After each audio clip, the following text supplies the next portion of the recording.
Well, intention sometimes is being forced out of us because of coercion or because of compelling certain state. You can say that any revelation is actually a coercion. Really? Yes, of course, because revelation is out. So it means that something reveal its power, and you are not able to actually choose whether it will sort of reveal itself or the content of it or how you will react to it. So, for example, giving Torah was a coercion. It is said that it was even a rape. It was because the appearance of it's a different dimension, revelation. It's a different dimension, definitely, for the will to receive to oneself.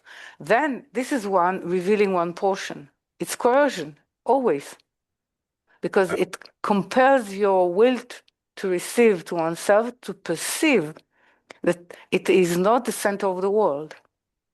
Then what's the difference between love and coercion? If we do it out of When love, when you understand what actually the meaning of revelation and the meaning of that power, how it actually treats you, you actually start to build an attitude which you cultivate, an attitude which can turn into love, because the revelation that coerced you into its presence. Actually, this is why it's in Hebrew. It says it sort of compelled them, like the mountains sort of compelled them. Yeah, it sort of set upon them. Yeah, like a pile of water. Yeah, a small pile, like a roof, one can say. So it's actually set upon them, and then they start to realize the different dimension of spirituality. Before that, the will to receive to oneself, when it hears about spirituality, the only way it can translate it into oneself is that a wish to sort of own it as a power but the language of it is still the will to receive to oneself. So even if it's a very high presence, the language that I treat it and the perception is still with the will to receive to oneself. Something needs to hush and to actually make my will to receive to oneself not the center. And that, in the beginning, must be coercion. It needs to sort of take you over. And take you over in terms of it's not my nature. It's a different nature.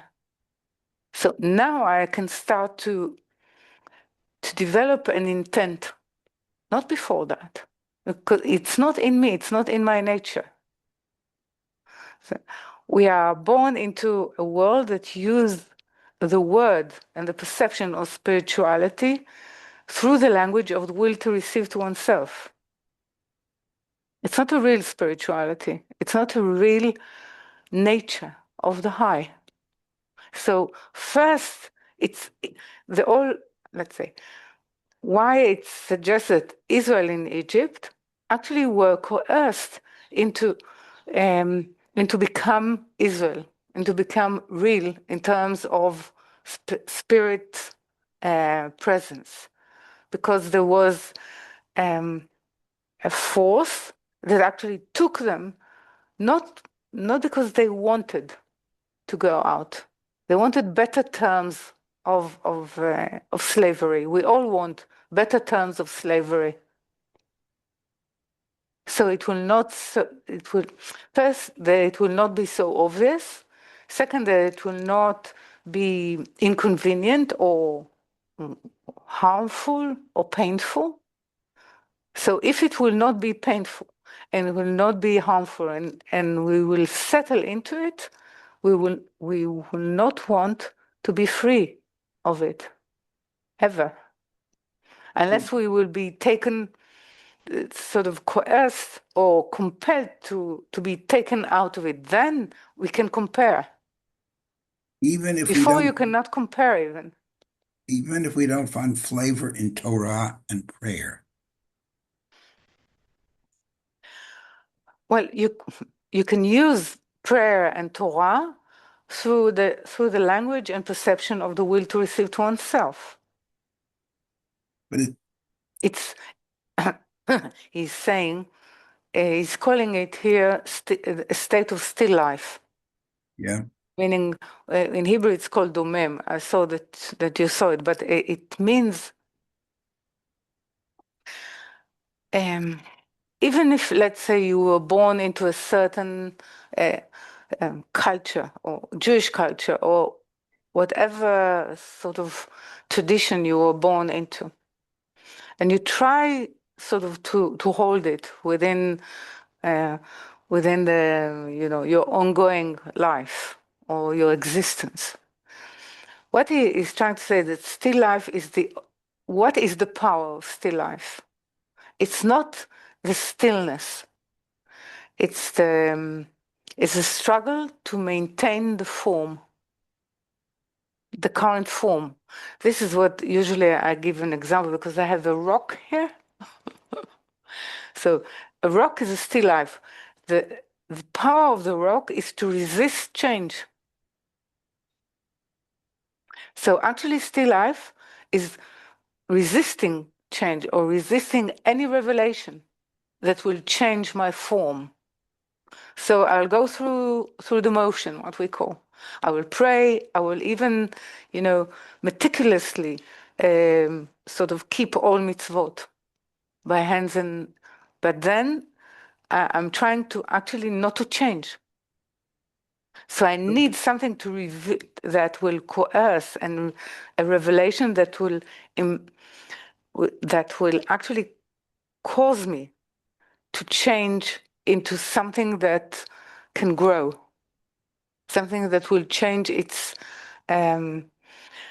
state. Actually, it will perceive differently itself, not fighting to remain or fighting to hold the form, but growing. So the first change that we have from still life to flora, for example, will be the ability to change, the ability to seek light, the ability to seek actually grace, which is water, the ability to seek connection of a different kind. Sort of, suddenly only fauna realize that it's part of a network of life. And it's not only about preserving itself, it's about preserving life. So it's a whole different consciousness. And that is revealing one portion. so let me see if I'm understanding this. Actually, then the process of this it's one process, not two. Mm. Yeah. It's In a other words, process of coercion actually, leads to love. yeah, of actually discovering or allowing, it's not even allowing, it's something that is revealing itself. It's actually very similar to the awakening of the point in the heart. It's coercion. It's not something that someone can wish. I can wish it after it has been awakened in me. I can wish it for others, but I can wish it. But actually, the awakening of the point in the heart is coercion, because it awakens a different nature. It actually compels the perception of a different nature that was awakened by the high in me, and now the struggle starts. But it's not because I was searching for it or So people tell themselves the story that they were searching for it, that they were searching for meaning. But what is revealed or we are compelled is completely different from what we searched. It's a different language. So compulsion can be unrecognized. Mm. It is unrecognized. Well, certainly for me. It could be the nature of compulsion can be unrecognized, yes. Because usually this is why it's so important, the language of Pesach. Because you see, for you, for example, this Pesach, it's a revelation that you were compelled into your spiritual journey. Yeah. It's not, you see what I'm saying? It's not because, not you, me. It's not because I'm so wonderful. It's because I was compelled to be, because there is a specific need of that spirit to awaken. And it has nothing to do with my ulterior motives or my wish, the will to receive to myself or the will to receive. It has nothing to do with it, with the story of it. So, yeah. So now a true story begins. Before that, it's not a story. For our biographies, our existential biographies, are not stories because they don't reveal anything about the higher. Now, when we are in the story, so this is why I want to say something now into it. There is a difference between shared fate, which is the story of let's say of humanity or of the Jewish people, which actually show the story of humanity. And after that, there is shared destiny, which is something different. Shared destiny actually speaks about not destroying the shared fate, understanding it, but through completely different, I would say, perspective, the perspective of the spirit. Our story, we've been coerced into our story. All humanity is being coerced into its story. Existence is coercion. I know people think that they choose to be born or to quit life. They don't actually decide. So I just want to say this conversation has made something in me just relaxed. Okay. So no, you start to see coercion not as not as a threatening word. Actually, something in our prayer, when it becomes deep in the spiritual way, is actually begging for coercion. So it will compel me to do so. You see, within magic, there is compulsion. I compel you to. And actually, what the spirit wish is that something will compel her so she can use that power in order to recruit the body, to recruit the will to receive.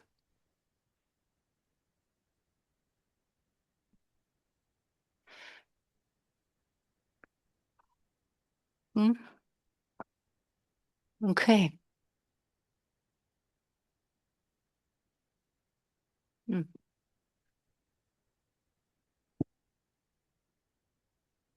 It's actually it's to use, people misuse it as putting power upon others, but actually it's the origin of it is being able, the higher being able actually to penetrate our realm. Okay.